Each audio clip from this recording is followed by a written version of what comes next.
Awesome. Blair, thank you so much for your time and welcome to the Agent Academy podcast. Yeah, thank you. Thanks for having me. Mate, for those that may not know you or the company that you work with or what territory you work in New Zealand, would you be able to give it a little bit of an introduction to yourself? Yeah, absolutely. Yeah. So I work for a company called Property Brokers, and we are right across the country. We don't operate in Auckland, Wellington, or Hamilton and Christchurch, but we sit all around those major cities. We are a company of 900, just over 950 personnel now, and we've got 92 branches across the country. And I'm based in Palmerston North, so I cover the residential lifestyle segment of our market down here in the Manawatu. Awesome. And how long have you been in the industry for now? I've been 7 years, so in my eighth year now. Great. And what were you doing previous to real estate? And can you tell us a little bit about the story of how you got into the industry? Yeah, definitely. So, 22 years I spent in the banking sector. So, started from the bottom and worked my way up until I was in middle management. And some 22 years later, I became the mercy of management restructure. And I found myself out without a job. And real estate was something I'd always been passionate about. And a couple of my professional connections that I'd met through the banking world. One of them had actually joined Property Brokers as our general manager of our rural division, and he reached out and said, hey, come and have a chat and a coffee, and I guess the rest is history from there. And I joined Property Brokers in 2018 and did all my papers and basically kicked into the commercial side of all places. So I started off in real estate in commercial because my background in banking was commercial as well, and it suited our lifestyle at the time. But I had a really big inkling to get into the residential, just more fast paced, more exciting, and obviously there's a lot more activity. So yeah, about 9 months later I literally packed my desk up at one end of our building here in Palmerston North and walked it down to the other end where I am right now, and yeah, there we go, 8 years later. And what was that first year in commercial and the transition into residential like? Were you someone that hit the ground running? Were you slow to pick things up? What did that look like for you?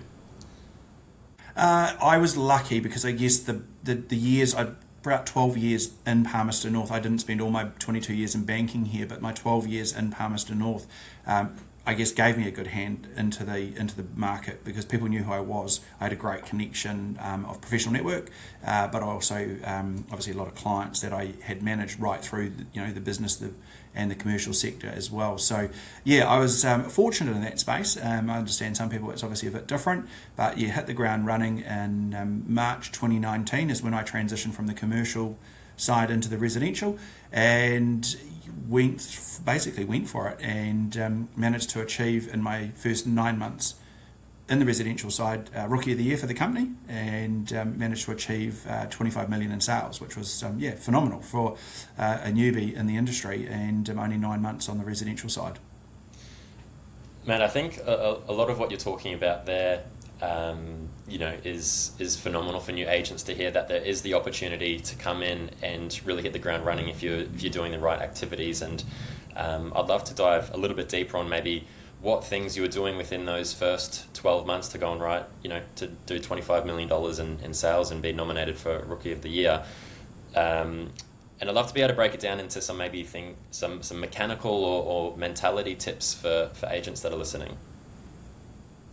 Yeah, I guess, look, the thing that comes to mind, and I get asked that question quite a bit from new agents because we have a lot of them in our company, and I think the best part is, or the best piece of advice, that I can give is you need to have a list of 100 people. So you need to sit down and you write a database if that's I did mine on a bit of paper and just carried on writing until, I built a database of clients, people I knew, people I'd had interactions with. So for a new agent getting into the industry and they want to hit the ground running, you've got to sit down and write a list, and you've got to get at least 100 people on that list because you're going to ring them really quickly if you don't have 100 people.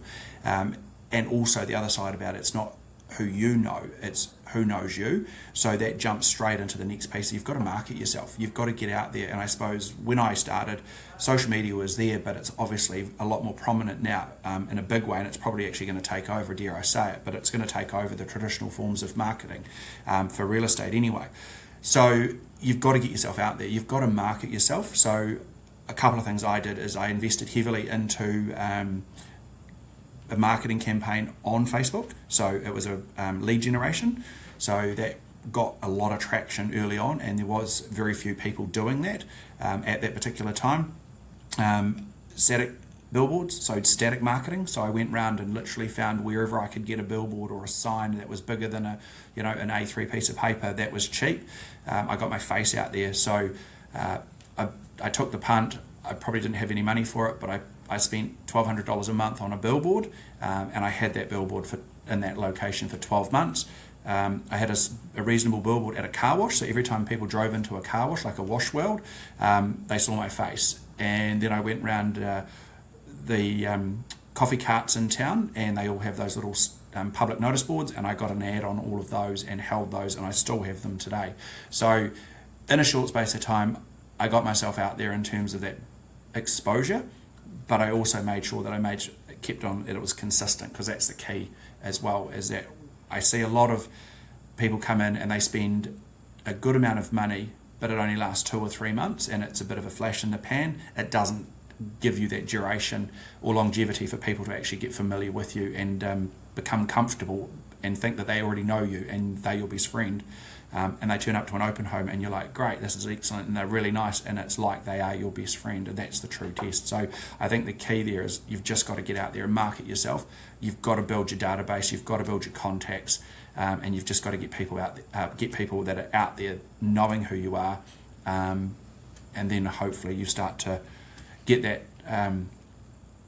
bit of that snowball effect, if I can call it that, around that your database will grow because you'll start meeting more people, and as a result you just keep meeting more people, and then people start referring you. So that's, I guess, in a nutshell, Mitch, that's probably what I would have, what I did do, and what I would say to other people if that's where they're getting into the market, or in the industry, sorry, to be able to get themselves off the ground running, because it's hard and it's not easy. So you've got to be disciplined, and you've actually got to really stick to those basic structures and just keep doing it day in and day out, and eventually it actually works. Mate, I'm just going to dive back because I think there's a few really golden nuggets there that I want to unpack a little bit more. The first one was building that list of 100 people to call. I've been a new agent, and I've got that feeling where I'm sitting at my desk and I'm looking at my phone and I've got my list of names that I need to call, and I go, what the hell am I going to say when I call this person, and how am I going to make this conversation last more than 2 seconds without sounding like an idiot just going, hey, are you ready to sell? What was your dialogue, or what was your viewpoint on those 100 people, and what kind of conversations were you having? And was it just to give people an update? Was it how can I give value? Was it just to be recognized and foster that relationship? What was the dialogue for you? I guess because I love conversation. I'm a bit of a talker, so I find it easy in that sense. But the real basic part of that is tell them information, because the thing is with real estate, and the sooner you learn this in real estate, is that everybody loves to know what the neighbour sold for, right? So go and find the information on the properties in the area, and when you ring them, you just introducing yourself. Obviously you've just started in real estate, you're wanting to let them know because you'd had connections with them or dealings with them in the past, but hey, I just thought I'd also let you know that the property that's in your street at the moment sold for XYZ, because people love that information. As Kiwis, we love to know what's going on with real estate. Everyone has an opinion, but everyone also follows it very, very closely. So give people information and give them the stuff they want to know. And then that leads into conversations, and then you can just build it from there. So I think, number one, get the data, find some sales in the area of your clients or where they live, and when you ring them, introduce yourself, telling them that you've started in real estate and that you would love to help them if there was anything that you can help them with. But what I really wanted to let you know is that there were a couple of properties, etc., that sold for X, Y, and Z, and that will just flow the conversation. And then you'll just have good quality conversations, and they think, great, well, that was really helpful, actually, that was good, you've told me what's going on, you've told me some data. And if they've got anyone, or they're starting to think about selling, or 9 times out of 10 they turn around and say, hey, well, why don't you actually come around and give us an appraisal? We'd be keen to know just what a house is worth. We're not doing anything, but we're keen to know. And you've got your foot in the door, and that's the key. So as soon as you've got that invitation and you get yourself in the door, the rest of it should just flow. I love that, and it's all value driven. You're not doing the call at the hope of getting the appraisal at the end. It's just, if I give enough value to enough people over a long enough period of time, eventually the cogs will start turning, and then this snowball effect begins. You're not going, oh, called one person, didn't get the appraisal, this doesn't work. Oh, exactly. Yeah, exactly. Yeah, and I think the key to that as well is that. Oh, sorry. You go. No, that's fine. The key to it as well was that the other side is just, you've got to play the long game, and that's the piece I was going to add into that. Is you might have a conversation today, and that might not come to fruition for 12 months or 18 months. So you've just got to be patient, because the thing is, everyone's really keen to try and get that first listing or that first sale, but it'll come. So just do the basics, be consistent with them, play the long game, and always have that as the overarching in terms of your business strategy, and things will work. And those people will pick up the phone or flick you a text or an email and say, hey, we spoke 12 months ago. We were really keen to get you around. We liked what you had to say, and it was great that you told us what some properties had sold for, and that really got us thinking. So key little pieces like that. But yeah, definitely you've got to plan for the long haul, because that's real estate. That's 101. And the second part I wanted to bring up was just your, I guess, understanding of frequency. You know, like you said, it's not how many people you know, it's how many people know you and then like you and trust you and then want to go and use your services. So when you're doing your marketing, is your aim to be trying to push a certain value proposition, or is it just trying to get something as simple as people think real estate, people think Blair? Or is there a way in your mind where you're thinking, I need to keep it as simple as that, and I just need the frequency of people connecting those two dots? Or are you thinking, I need to maybe do more on that?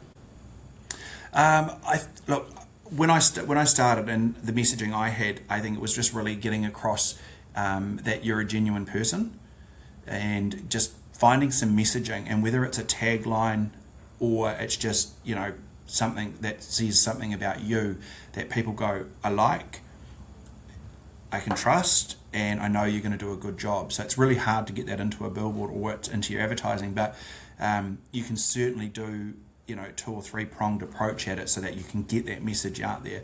But I think the key that I guess in the early days that I backed myself with was that level of service and that experience around the buying and selling process, the financing piece, the sale and purchase piece, because obviously coming out of the banking industry, I had exposure to all of that. So I really leveraged off that and lent on that quite heavily in the early days, and that got me momentum, because you're able to sit there and talk about, you know, well, this is typically how you need to go about getting a pre-approval. So when you have knowledge around that, that's building trust and confidence in people.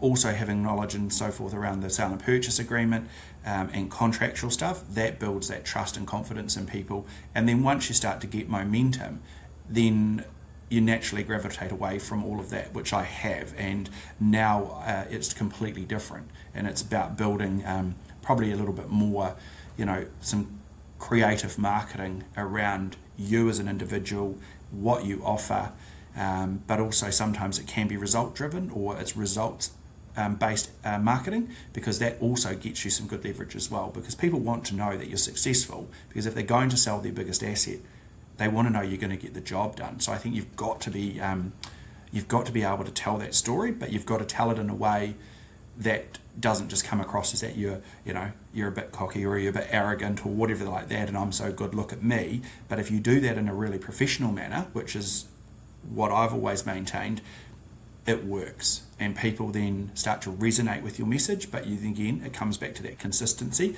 and you've just got to keep to that. I guess you've got to keep to that level and not just quickly flip and change, because you see it all the time. You can follow loads of people on social media in terms of real estate agents, and one minute they're this looking, and next minute they look like that, and next minute they look like that, and everything just keeps changing. So you just have to find what works for you and stay true to it, and just keep implementing it and don't change. Yeah, I love that. One of the things I just want to dive one step further, I saw someone put a post up recently, and they said real estate agents seem to be similar to bakeries. every bakery has the best pie in New Zealand, and every agent is the best agent in New Zealand. And I thought that was hilarious. When it comes to that marketing, how are you pitching yourself? Like I'm really picking up that you're just trying to pitch from wherever you're standing. You know, you had 20 odd years of banking experience and that attention to detail and that understanding of the full process. Well, if I'm a 19 or 20-year-old going into the industry, I'm pitching enthusiasm. I'm trying to make a name for myself. I'm pitching, I've got my whole career ahead. I need to get this one right for the next one to happen. Like, it really seems like it doesn't matter where you're playing on the field. You actually have a position to be able to pitch from. So if I'm either a new to industry agent, or maybe I'm an agent that's been stagnant and not, you know, hitting some goals that I would have liked to achieve over the last couple of years, how would you consider that positioning, and maybe looking at yourself and going, hang on a sec, what am I actually good at? Yeah, okay, so there's a bit to cover in there. So I think when you are a new agent, so let's just start with that, and if you'd use your bakery ad that you just talked about, you've got to be every pie in the shop, all right? So you're going to have to be the best mince and cheese, all those sorts of things, right? Because you've got to appeal to the full broad spectrum. Because when you start out, you can't specialise. Maybe you could, and some people might disagree with me on that. But I think you've got to be broad spectrum to the whole market. And when you're a 40-year-old bald dude that's been in the banking career for 20 odd years, and you come into real estate, and you've got a 19-year-old that's just got a pre-approval, they're probably not going to resonate with you that much. So, you know, we do probably talk a very different lingo. We've got very different ways of doing things. So I found, I just used the knowledge and asked those questions around how are they going to, take the next step? Are they familiar with this process? Would they like help with this? Would it be beneficial if I sat down with you and talked you through, when you find a property, making an offer, how that all works, dealing with a lawyer, talking to the broker or the bank, and just added value that way. And because those young 19-year-olds or 18-year-olds or whatever, they found that really beneficial, because that's the scary part. And I was able to give them that confidence and I guess give them that assurance that they actually are doing the right thing, because that's obviously the big scary part here, is you're about to spend a lot of money and you want to know that you've done it on the right property. So that's probably one way to dig into it. But when you're starting out, you literally have to be broad spectrum to everyone, because you're going to get a phone call from a little old dear who wants to sell her home because she's moving into a retirement village. You've got to be able to cater to that too. So you go from one end of the spectrum right to the other, and you have to be able to adapt and adjust your style for that. So I think that's really key. Some people would like to specialise, and that's great. That could also be risky, because therefore you are missing out on some of the market. So I think that's the key around, this is what you've got to do when you're starting, or if you've been in the industry for a while and you're stagnating, have a look back and do a bit of a deep dive into your business and go, well, what worked for me back then when I was doing 50 or 100 sales a year? What worked then? What was I doing?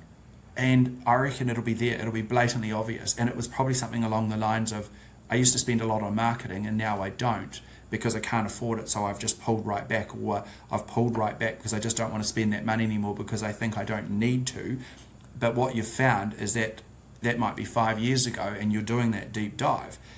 But in 5 years, there's probably been another 100 new agents in your town or city that have joined the industry, and they're energetic and they've spent some money on marketing, or they're good at social media now, and they're really pushing hard, and they've just overshadowed you. So that's the things you've got to look at. You've got to basically go back and say, hey, these are my great years. What have I done differently? What am I doing now?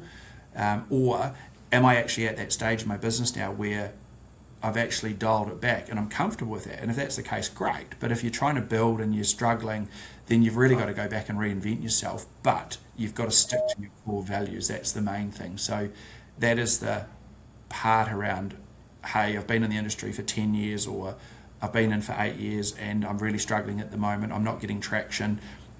You've got to sit down and have a look and go, right, well, what am I investing in my business? in terms of marketing, and what am I doing around my brand? Am I still using, and this is a classic one too, am I still using the same profile photo that I took 8 years ago when I was 8 years younger and looked a lot better? Or are we actually updating that regularly? So we stay current and people resonate with that, because when they turn up and they see you and go, oh, you look nothing like your photo, that's probably going to be one of those things where you've got to be consistent again, and you've just got to keep changing those bits and pieces so that you are who you are. You're not trying to look like you're a supermodel from 20 years ago. You're actually the person that's standing in front of them, and all your marketing is that. Man, that's phenomenal. I've taken three big things. Yeah. I've taken a bunch of notes, but the three big things that I've taken away from our conversation is just ensure you're providing as much value as possible, because if you provide enough value over enough period of time, the results will eventually come. The second thing is the frequency of your marketing. I love that line that you said, it's not who you know, it's who knows you, and then what they know you for, all the things that create that trust. And then just playing the long game. It's something that you can't come into and hope after 6 or 12 months that you're king of the hill. Can it happen? Yes, but ultimately you need to be thinking in that kind of 5 to 10 year horizon. Matt, is there anything else in terms of maybe mentality that you'd like to leave any of the listeners on for maybe, we'll continue along that lines, because I think we dived quite well into a new agent, but maybe that stagnant agent, you had some great advice there. Is there any final piece of the puzzle that you'd like to put together for someone that's looking to create that re-spark in their career? I think the key part there is just you've got to decide what do you want to do. So if you want to keep pushing at the top of the at the top of the industry or the top of your market in your town, you've got to make that decision whether that's where you want to be. Because what we'd see is people come in and they work through those early years and they grow their business, and they double their business year on year, and they get to a point and it's great, and then they hold that for a little bit. But as you mature in the industry and also age and life and things like that, you probably have to sit down and just ask the question and say, right, what am I comfortable with? Do I want to be punching 100 sales a year and working, crazy hours and working 7 days a week and, doing 10, 15 open homes a weekend? Or am I actually comfortable, with, selling 30 or 40 houses a year and actually, having a bit more of a lifestyle? So it really just comes down to those couple of decisions. And I think that's probably what happens in real estate, is that people go for it and they, some are very, very successful and some are still very successful, but they just, they're happy with, 30, 40 sales a year, maybe 50, but they want to have that extra, or they want to do that, but they've never set themselves up for it. So I guess that's the part where I look at it and say, well, if you want to be, in the top 2% of your company, or you want to be in the top 10% of agents in the country, you've just got to figure out what it is you want to do. And if you want that, you're going to have to work hard. It's as simple as that. There's no easy ride, and it is long hours, and it's just put the work in, and it's day in and day out, and it will be 7 days a week. But if that's not what you're after, which is great, because real estate is self-employed, your lifestyle, it's what it's about. And if you're looking for that lifestyle, then you just have to set those limits and work to them. Or set the targets, not limits, set targets and work to them and be happy with it. And if you're struggling at wherever you've set your limit, or your targets, and you're not getting that traction, or you're not getting the listings, you're not getting the opportunities, then maybe it's time to have a look at what your brand is or your profile is, and reinvent yourself a little bit and come up with something that gets people to take notice and resonate with you and reach out and contact you. And that's sometimes largely the biggest thing, is that they're just not present. And keeping pace with change and keeping pace with technology is obviously one of the biggest challenges that all businesses face.